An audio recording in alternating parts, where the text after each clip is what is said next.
Hello everyone. हम accounting for not for profit organisation का area cover कर रहे थे और अब तक की इस डिस्कशन में हमने एक एनपीओ की डेफिनेशन को कवर किया, एक नॉट फॉर प्रॉफिट ऑर्गेनाइजेशन और एक प्रॉफिट ओरिएंटेड कंपनी, एक कमर्शियल कंपनी के दरमियान डिफरेंसेस को समझा। फिर हमने ये बात डिस्कस की कि एक एनपीओ को अकाउंटिंग करना क्यों ज़रूरी है, एक एनपीओ क्यों अपने फाइनेंशियल स्टेटमेंट्स बना रही होती है। पाकिस्तान में हमने नॉट फॉर प्रॉफिट ऑर्गेनाइजेशन के लीगल स्ट्रक्चर और accounting standards applicable for not for profit organisation के हवाले से डिस्कशन की।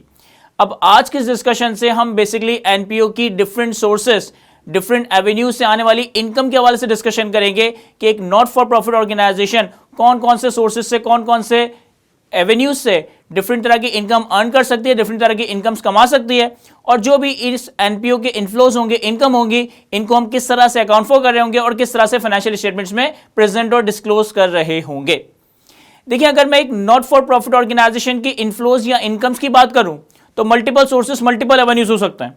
हो सकता है कि एक नॉट फॉर प्रॉफिट ऑर्गेनाइजेशन अपने मेंबर से कोई रेगुलर सब्सक्रिप्शन चार्ज कर रही हो, कोई रेगुलर मेंबरशिप फी चार्ज कर रही हो सकता है कि एनपीओ अपने मेंबर से, अपने स्पॉन्सर से कोई लाइफ टाइम मेंबरशिप, कोई ज्वाइनिंग फी वगैरह चार्ज कर रही हो सकता है कि एक एनपीओ जनरल पब्लिक को या जो भी प्रिविलेज अंडर प्रिविलेज क्लास है जिनको एनपीओ डिफरेंट तरह की वेलफेयर सर्विसेज वगैरह प्रोवाइड कर रही है, उन सर्विसेज के अगेंस्ट कोई फीस चार्ज कर रही हो सकता है कि एक एनपीओ डिफरेंट तरह के कुछ ट्रेडिंग ऑपरेशंस रन कर रही हो। फॉर एग्जांपल कि कोई कैंटीन रन की जा रही है, कोई स्पोर्ट्स गुड्स की दुकान रन की जा रही है। इसी तरह से एनपीओ डिफरेंट तरह के फंड रेजिंग इवेंट्स परफॉर्म कर रही होती है जहां से वो लोगों से, जनरल पब्लिक से फंड इकट्ठा कर रही होती है।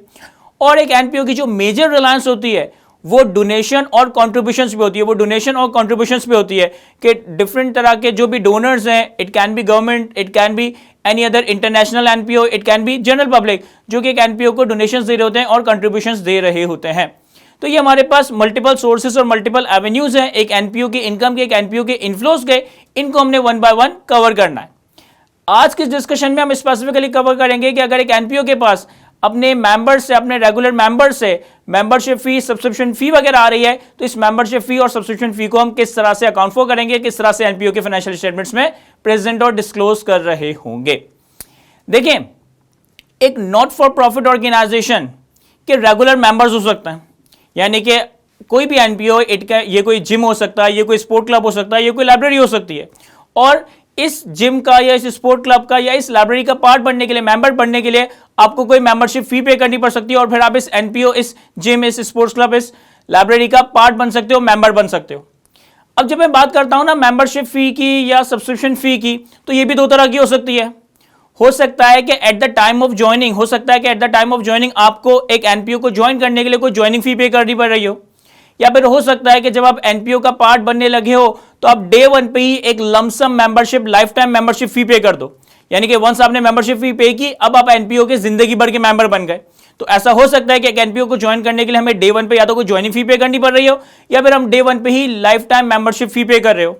और इसी के अगेंस्ट ऐसा भी हो सकता है कि एक एनपीओ का मेंबर बरकरार रहने के लिए आपको कोई रेगुलर मेंबरशिप फी या सब्सक्रिप्शन फी पे करनी पड़ रही हो। ये जो रेगुलर मेंबरशिप फी या सब्सक्रिप्शन फी की बात हो रही है, हो सकता है ये मंथली पे करनी हो, एनुअली पे करनी हो, क्वार्टरली पे करनी हो, या फिर सेमी एनुअली पे करनी हो। पहले हम बात करते हैं उस सब्सक्रिप्शन की, उस मेंबरशिप फी की जो कि मेंबर से कंटिन्यूस बेसिस पे, रेगुलर बेसिस पे monthly, semi annually, annually, quarterly receive की जा रही हो। देखें, फॉर एग्जाम्पल कि अगर एक एनपीओ है जो कि एक जिम रन कर रहा है, एक एनपीओ है जो कि एक स्पोर्ट क्लब्स रन कर रहा है, एक एनपीओ जो कि एक लाइब्रेरी रन कर रहा है, तो इस तरह के सिचुएशन में एक एनपीओ अपने मेंबर से एक रेगुलर, एक पीरियोडिक मेंबरशिप फी, एक रेगुलर, एक पीरियोडिक सब्सक्रिप्शन चार्ज कर रहा होता है, और मेंबर्स को इन पीरियोडिक सब्सक्रिप्शन फी के अगेंस्ट, मेंबरशिप फी के अगेंस्ट जिम या स्पोर्ट्स की सर्विसेज या लाइब्रेरी की सर्विसेज भी प्रोवाइड की जा रही होती है। तो इस तरह की मद में अगर एक एनपीओ अपने मेंबर से कोई कंसिडरेशन रिसीव कर रहा है, इसे हम मेंबरशिप फी, इसे हम सब्सक्रिप्शन फी का नाम दे रहे होंगे। यानी कि ये वो पैसा है, यानी कि ये वो कंसिडरेशन है जो कि मेंबर से चार्ज किए जा रहे हैं, बदले में उन्हें कोई सर्विसेज भी दी जा रही है, बदले में उन्हें कोई रेगुलर सर्विसेज भी दी जा रही है। ये डोनेशन की बात नहीं हो रही है, कंट्रीब्यूशन की बात नहीं हो रही, क्योंकि जब एक डोनर एक एनपीओ को डोनेशन या कंट्रीब्यूशन दे रहा होता है तो उस डोनर को बदले में कोई बेनिफिट या कोई सर्विसेज नहीं दी जाती। लेकिन मेंबरशिप फी या सब्सक्रिप्शन फी का मतलब है कि आपने, एक एनपीओ ने अपने मेंबर्स को कोई मेंबरशिप फी या सब्सक्रिप्शन फी चार्ज की और बदले में इसको कोई रेगुलर बेसिस पे सर्विसेज दी जा रही है। फॉर एग्जाम्पल कि एक एनपीओ जो कि एक जिम रन कर रहा है, तो आप उस जिम की हर महीने एक मेंबरशिप फी, एक सब्सक्रिप्शन फी पे कर रहे हो और आप उस जिम को हर महीने रेगुलर बेसिस पे जाके यूटिलाइज कर सकते हो। एक लाइब्रेरी है जो कि एनपीओ के स्ट्रक्चर पे, जो कि हर महीने अपने मेंबर से, अपने स्टूडेंट से कोई membership fee, subscription fee charge कर रही है, और आप इस फी के अगेंस्ट लाइब्रेरी की जो फैसिलिटी है उसे रेगुलर बेसिस पे यूटिलाइज कर सकते हो। तो इस तरह की कंसिडरेशन को हम मेंबरशिप फी या सब्सक्रिप्शन फी कह रहे होंगे। अब यहां पे इसको इनकम के तौर पे रिकॉग्नाइज करने के लिए हम accrual basis of accounting follow करेंगे। यहां पे इस मेंबरशिप फी और सब्सक्रिप्शन फी को इनकम रिकॉग्नाइज करने के लिए हम accrual basis of accounting follow करेंगे। यहां पे कोई कैश अकाउंटिंग नहीं हो रही होगी। अब जब हम accrual basis of accounting follow कर रहे होंगे तो हमारे पास दो तरह की पॉसिबल सिनेरियोस, या एक ही वक्त में ये दोनों सिनेरियोस एक साथ एप्लीकेबल हो सकते हैं। कौन से दो सिनेरियोस? फॉर एग्जांपल, एक एनपीओ ऐसा हो सकता है जो कि अपने मेंबर्स से मेंबरशिप फी या सब्सक्रिप्शन फी एडवांस में रिसीव कर रहा हो। फॉर एग्जांपल कि एक लाइब्रेरी है, आपको लाइब्रेरी में एंटर होने के लिए या लाइब्रेरी का मेंबर बनने के लिए एडवांस में कोई मेंबरशिप फी, कोई सब्सक्रिप्शन फी पे करनी पड़े। एक जिम है, आपको जिम का मेंबर होने के लिए एडवांस में कोई सब्सक्रिप्शन फी, मेंबरशिप फी पे करनी पड़ रही हो। एक स्पोर्ट्स क्लब है, आपको उस स्पोर्ट्स क्लब का मेंबर बनने के लिए कोई एडवांस में मेंबरशिप फी या सब्सक्रिप्शन फी पे करनी पड़ रही हो। अब ये एडवांस में जब मेंबरशिप फी या सब्सक्रिप्शन फी पे की जा रही होगी, हो सकता है कि एक मंथ की एडवांस मेंबरशिप फी पे की जाए, हो सकता है क्वार्टरली एडवांस पेमेंट की जा रही हो सकता है सेमी एनुअली, हो सकता है एनुअली एडवांस पेमेंट की जा रही हो कि 3 साल की मेंबरशिप फी एडवांस में पे करनी पड़ेगी, 1 साल की मेंबरशिप फी एडवांस में पे करनी पड़ रही होगी। तो इस तरह के सिचुएशन में हमारे पास सब्सक्रिप्शन इन एडवांस का एक टी अकाउंट बनेगा। इस तरह के सिचुएशन में जो हम सब्सक्रिप्शन का अकाउंट बनाएंगे, ये सब्सक्रिप्शन इन एडवांस का टी अकाउंट बन रहा होगा। साल के शुरू में जितने भी मेंबर्स की एडवांस सब्सक्रिप्शंस आ रही होंगी, जो कि हमने पिछले सालों में ऑलरेडी रिसीव कर ली होगी, ये हमारे पास ओपनिंग सब्सक्रिप्शन इन एडवांस आएगा, जो कि हमारे पास ओपनिंग क्रेडिट साइड पे प्लॉट हो रहा होगा। फिर ड्यूरिंग द ईयर हम सारे मेंबर से जितनी भी एक्चुअल सब्सक्रिप्शन रिसीव करेंगे, ड्यूरिंग द ईयर हम अपने मेंबर से जो भी एक्चुअल सब्सक्रिप्शन रिसीव करेंगे, वो कैश एंड बैंक के अकाउंट में डेबिट और सब्सक्रिप्शन इन एडवांस के अकाउंट में क्रेडिट साइड पे प्लॉट हो रहा होगा। फिर साल के आखिर में जितने मेंबर्स की सब्सक्रिप्शन एडवांस में रह जाएगी, यानी कि वो सब्सक्रिप्शन जो कि हमने पिछले सालों में या करंट ईयर में रिसीव की, लेकिन वो आने वाले साल की सब्सक्रिप्शन इनकम है, उसे हम closing subscription in advance debit side पे प्लॉट कर रहे होंगे। तो हमारे पास इस सब्सक्रिप्शन इन एडवांस के टी अकाउंट में एक तो ओपनिंग सब्सक्रिप्शन इन एडवांस आ जाएगा क्रेडिट साइड पे एज अ लायबिलिटी। फिर ड्यूरिंग द ईयर हमने जो भी सब्सक्रिप्शन रिसीव की, इसे भी हम क्रेडिट साइड पे प्लॉट करेंगे। साल के आखिर में जितने मेंबर्स की सब्सक्रिप्शन इन एडवांस हमारे पास है, जो कि आने वाले सालों की, आने वाले सब्सिक्वेंट टू ईयर एंड आने वाले महीनों की सब्सक्रिप्शन फी है, उसे हम subscription in advance closing debit side पे प्रेजेंट करेंगे। और फिर इस टी अकाउंट में हमारे पास बैलेंसिंग सब्सक्रिप्शन इनकम का नंबर कैलकुलेट होगा, जो कि डेबिट साइड पे प्लॉट हो रहा होगा। इस टी अकाउंट में हमारे पास बैलेंसिंग सब्सक्रिप्शन इनकम का नंबर कैलकुलेट होगा, जो कि डेबिट साइड पे प्लॉट हो रहा होगा। ये जो सब्सक्रिप्शन इनकम हमने बैलेंसिंग डेबिट साइड पे कैलकुलेट किया, ये वो सब्सक्रिप्शन इनकम का नंबर है, ये वो सब्सक्रिप्शन इनकम का अमाउंट है जो आपके पास इनकम एंड एक्सपेंडिचर स्टेटमेंट में, जो आपके पास इनकम एंड एक्सपेंडिचर अकाउंट में as a income credit side पे प्लॉट हो रहा होगा। तो ये तो वो केस था जहां पे मेंबर से सब्सक्रिप्शन एडवांस में रिसीव की जा रही है, तो आप सब्सक्रिप्शन इन एडवांस का टी अकाउंट मेंटेन कर रहे होंगे। अच्छा, ऐसा भी हो सकता है कि एक एनपीओ में सब्सक्रिप्शन एरियर्स में पे की जा रही हो, यानी पहले मेंबर्स को services, regular services, periodic services provide की जा रही हो, चाहे वो जिम की फैसिलिटी हो, चाहे वो लाइब्रेरी की फैसिलिटी हो, चाहे वो कोई और फैसिलिटी हो, और फिर मेंबर से सब्सक्रिप्शन एरियर्स में रिसीव की जाए। तो अब अगर सब्सक्रिप्शन इन एरियर्स का केस है, तो यहां पे हमारे पास सब्सक्रिप्शन इन एडवांस का नहीं, बल्कि सब्सक्रिप्शन रिसीवल का टी अकाउंट मेंटेन होगा। यहां पे हमारे पास सब्सक्रिप्शन इन एडवांस का नहीं, बल्कि सब्सक्रिप्शन रिसीवल का टी अकाउंट मेंटेन हो रहा होगा। साल के शुरू में जितने भी मेंबर्स से सब्सक्रिप्शन रिसीवल है, ये हमारे पास opening subscription receivable debit side पे आ रहा होगा। साल के शुरू में जितने भी मेंबर्स की सब्सक्रिप्शन ड्यू हो चुकी है, इन एरियर्स है, इसे हम सब्सक्रिप्शन रिसीवल ओपनिंग डेबिट साइड पे प्लॉट कर रहे होंगे। अगेन ड्यूरिंग द ईयर जितने भी मेंबर से एक्चुअली सब्सक्रिप्शन हमने रिसीव की, इस एक्चुअल सब्सक्रिप्शन रिसीव्ड को हम कैश एंड बैंक में डेबिट और सब्सक्रिप्शन रिसीवर के अकाउंट में क्रेडिट साइड पे प्लॉट कर रहे होंगे। फिर इसी तरीके से साल के आखिर में हम ये देखेंगे कि कितने मेंबर्स ऐसे हैं जिनकी सब्सक्रिप्शन ड्यू हो चुकी है, जिनकी सब्सक्रिप्शन इन एरियर्स अराइज हो चुकी है, लेकिन हमने वो सब्सक्रिप्शन एक्चुअली रियलाइज रिसीव नहीं की है। ये हमारे पास closing subscription receivable credit side पे आ जाएगा, यानी कि opening subscription receivable debit side पे, ड्यूरिंग द ईयर जो सब्सक्रिप्शन रिसीव की वो क्रेडिट साइड पे, और साल के आखिर में जितनी सब्सक्रिप्शन रिसीवल थी वो हमारे पास क्लोजिंग क्रेडिट साइड पे आ रहा होगा। इस टी अकाउंट में भी हम एक बैलेंसिंग नंबर कैलकुलेट करेंगे सब्सक्रिप्शन इनकम का, और ये बैलेंसिंग नंबर कैलकुलेट हो रहा होगा डेबिट साइड पे। इस टी अकाउंट में जो आपके पास बैलेंसिंग सब्सक्रिप्शन इनकम का नंबर कैलकुलेट होगा डेबिट साइड पे, ये वो सब्सक्रिप्शन इनकम है जो कि इनकम एंड एक्सपेंडिचर स्टेटमेंट में, इनकम एंड एक्सपेंडिचर अकाउंट में एज अ इनकम क्रेडिट किया जा रहा होगा। यानी कि अगर आप income and expenditure statement form में बना रहे हो तो इनकम के तौर पे आपके पास एक लाइन आइटम आ जाएगा, टी अकाउंट के तौर पे बना रहे हो तो फिर आपके पास ये इनकम क्रेडिट साइड पे प्लॉट हो रही होगी। तो या तो हमारे पास सब्सक्रिप्शन इन एडवांस का केस होगा या हमारे पास सब्सक्रिप्शन रिसीवेबल का केस होगा, यानी कि सब्सक्रिप्शन इन एरिया का केस होगा। ऐसा भी हो सकता है कि एक एनपीओ के एक ही वक्त में कुछ मेंबर्स ऐसे हों जिन्होंने सब्सक्रिप्शन एडवांस में पे कर रखी हो और साथ साथ कुछ मेंबर्स ऐसे हों जिनसे सब्सक्रिप्शन रिसीवेबल आ रही हो। तो फिर इस सिनेरियो में हम एक ही टी अकाउंट बना रहे होंगे। अगर हमारे पास एनपीओ की पॉलिसीज इस तरह से हैं कि कुछ मेंबर्स ऐसे हैं जिन्होंने सब्सक्रिप्शन एडवांस में पे कर दी है, कुछ मेंबर्स ऐसे हैं जिनसे सब्सक्रिप्शन रिसीवेबल आ रही है, तो फिर इस केस में हम सब्सक्रिप्शन इन एडवांस और सब्सक्रिप्शन रिसीवेबल का एक ही सिंगल टी अकाउंट मेंटेन कर रहे होंगे। अब इस टी अकाउंट में हम बेसिकली सब्सक्रिप्शन इन एडवांस और सब्सक्रिप्शन रिसीवेबल के टी अकाउंट्स को मर्ज कर देंगे। यानी कि अगर हम एक सब्सक्रिप्शन का टी अकाउंट मेंटेन कर रहे हैं तो साल के शुरू में जितने भी मेंबर्स से सब्सक्रिप्शन रिसीवेबल है ये हमारे पास opening subscription receivable debit side पे आ जाएगा। साल के शुरू में जितने भी मेंबर्स हमने सब्सक्रिप्शन एडवांस में रिसीव कर ली है ये हमारे पास opening subscription in advance credit side पे आ रहा होगा।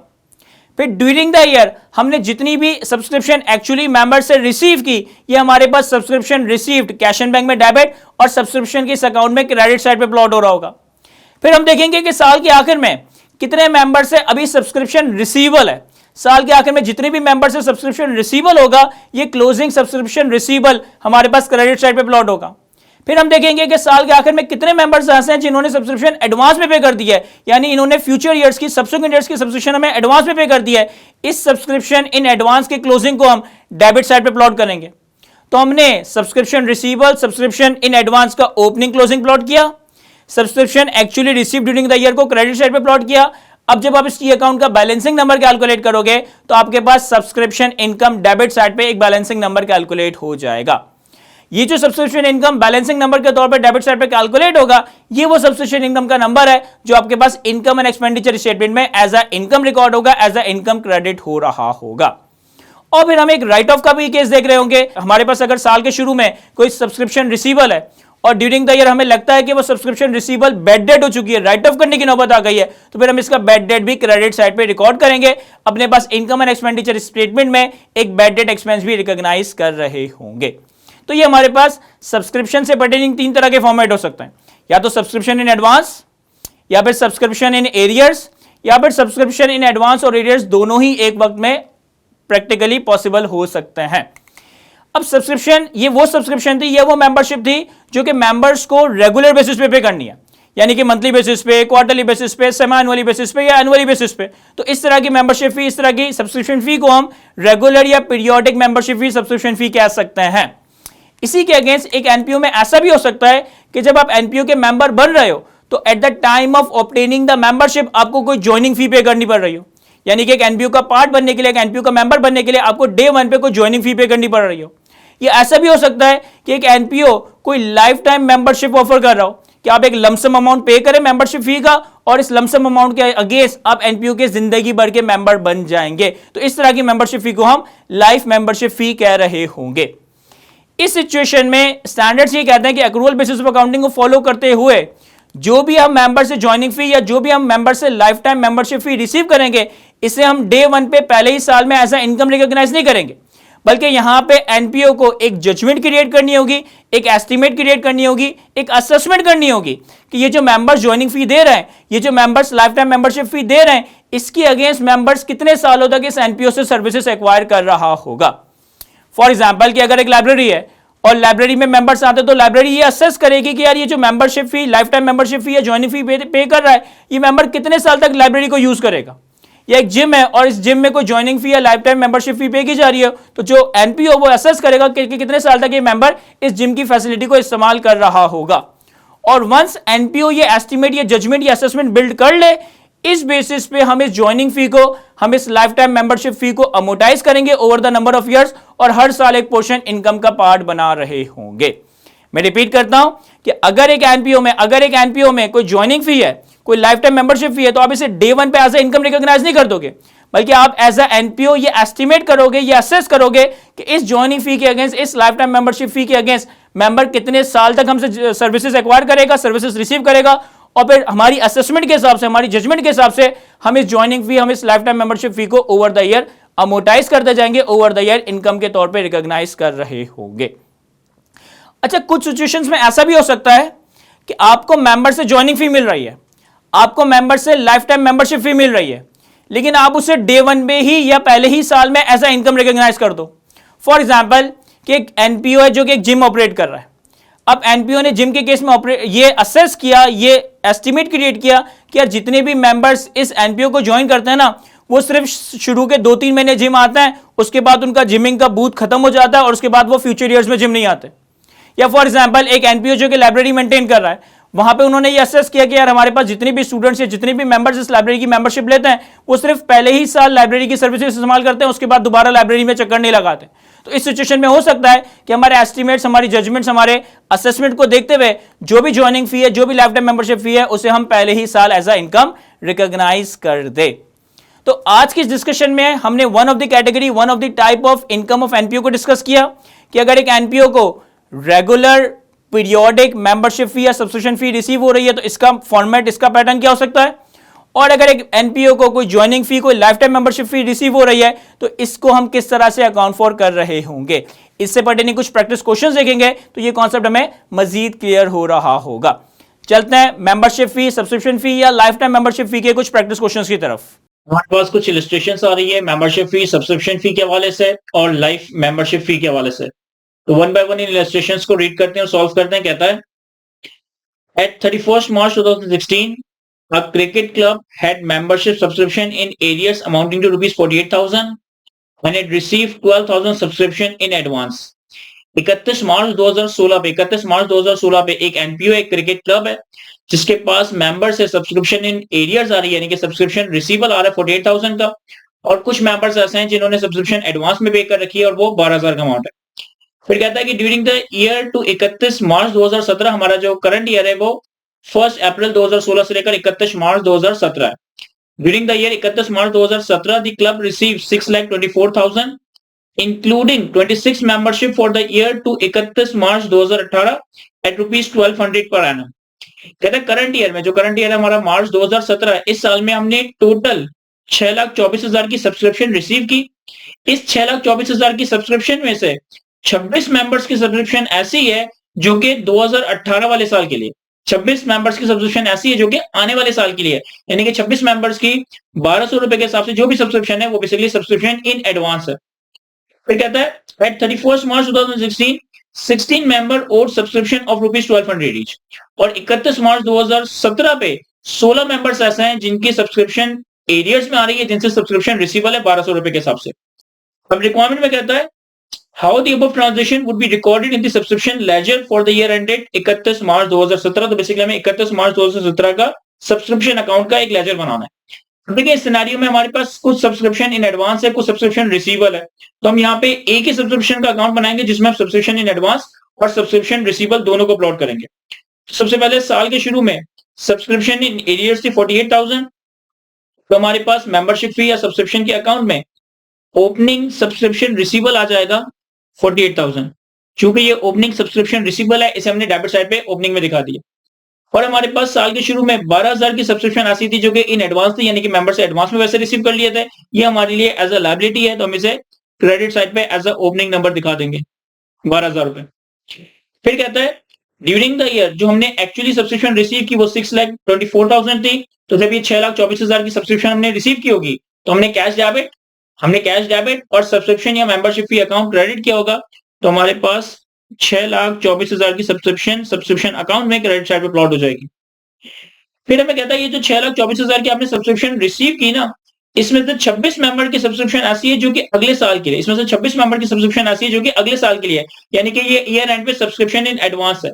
क्योंकि ये ईयर एंड पे सब्सक्रिप्शन इन एडवांस है तो इसका क्लोजिंग बैलेंस हम डेबिट साइड पे प्रेजेंट कर रहे होंगे 26 मेंबर्स इंटू 1200 के हिसाब से, तो ये आ जाएगा 26 इंटू 1200, ये आ गया हमारे पास 31,200। फिर आगे कहता है 31 मार्च 2017 पे 16 मेंबर्स ऐसे हैं जिनसे 1,200 रुपए की सब्सक्रिप्शन ओड है, यानी कि सब्सक्रिप्शन रिसीवल है। तो सब्सक्रिप्शन रिसीवल का जो क्लोजिंग बैलेंस है वो हमारे पास क्रेडिट साइड पे आएगा। कितने मेंबर्स थे? 16 मेंबर्स। तो 16 इंटू 1200 ईच, ये आ जाएगा 16 इंटू 1200 ईच, 19,200। अब हमने सब्सक्रिप्शन का पूरा टी अकाउंट प्लॉट कर दिया। सब्सक्रिप्शन रिसीवल का ओपनिंग, सब्सक्रिप्शन रिसीवल का क्लोजिंग, सब्सक्रिप्शन इन एडवांस का ओपनिंग, सब्सक्रिप्शन इन एडवांस का क्लोजिंग। ड्यूरिंग द ईयर हमने सब्सक्रिप्शन एक्चुअली रिसीव की। इस टी अकाउंट में जो भी हमारे पास बैलेंसिंग आएगा और वो बैलेंसिंग आपके पास डेबिट साइड पे आएगा, ये आपका subscription income for the year होगा और ये आपके पास इनकम और एक्सपेंडिचर स्टेटमेंट में as a subscription income reflect हो रहा होगा। तो ये हम as a balancing number calculate कर लेते हैं। तो हमारे पास सब्सक्रिप्शन इनकम कैलकुलेट हो गई 476,000। हमने सब्सक्रिप्शन इनकम बैलेंसिंग नंबर कैसे कैलकुलेट किया? 12,000 प्लस 624,000 प्लस 19,200 माइनस 48,000 माइनस 31,200। तो हमारे पास subscription income for the year 576,000 calculate हो गई है। सिंपल से ये अकाउंट था। इसी तरह की एक और इलस्ट्रेशन है हमारे पास। कहता है on 31st March 2016, a cricket club had membership subscription in arrears amounting to rupees 48,000 and has received 12,000 subscription in advance. During the year 31 March 2017, the club received 6,24,000 including 26 membership for the year to 31 March 2017 at rupees 1,200 each. At 31st March 2017, 16 members owed subscription of rupees 1,200 each. अब तक का जो data मैंने इस next illustration में read किया, ये वही है जो हमने लास्ट इलस्ट्रेशन का डाटा देखा था। आगे कहता है half of the members who were in arrears at the end of the previous period still had not paid by 31st March 2017 and it was decided to write off these subscriptions. It was decided to write these amounts write off. कहता है साल के शुरू में जो हमारे पास subscription in arrears था 48,000 का, इसमें से आधे लोगों ने, इसमें से आधे मेंबर्स ने हमें ईयर एंड तक 31 मार्च 2017 तक सब्सक्रिप्शन का अमाउंट पे नहीं किया और हमने इस 48,000 का जो हाफ अमाउंट है, 24,000 रुपए का अमाउंट, ये हमने करंट ईयर में राइट ऑफ करने का डिसाइड किया है। How the above transaction would be recorded in the subscription ledger for the year to 31 March 2017।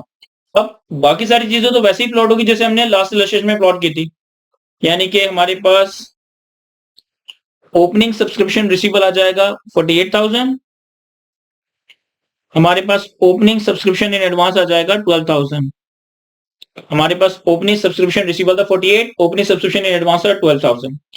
During the year 6,24,000 की सब्सक्रिप्शन रिसीव की तो कैश डेबिट और सब्सक्रिप्शन अकाउंट क्रेडिट हो गया 6,24,000 से। साल के आखिर में 26 मेंबर्स ने सब्सक्रिप्शन 2018 के लिए पे की थी, यानी कि सब्सक्रिप्शन एडवांस में पे की थी 1,200 रुपए के हिसाब से, तो इनकी closing subscription in advance debit side पे आ जाएगा 26 मेंबर्स इंटू 1,200 ईच, तो ये हो जाएगा 26 इंटू 1,200 31,200। और साल के आखिर में 16 मेंबर से सब्सक्रिप्शन ओड है, यानी कि सब्सक्रिप्शन रिसीवल है 1,200 के हिसाब से, तो इसका क्लोजिंग बैलेंस क्रेडिट साइड पे आ जाएगा 16 इंटू 1,200 ईच, तो 16 इंटू 1,200 ये बन जाएगा हमारे पास 19,200।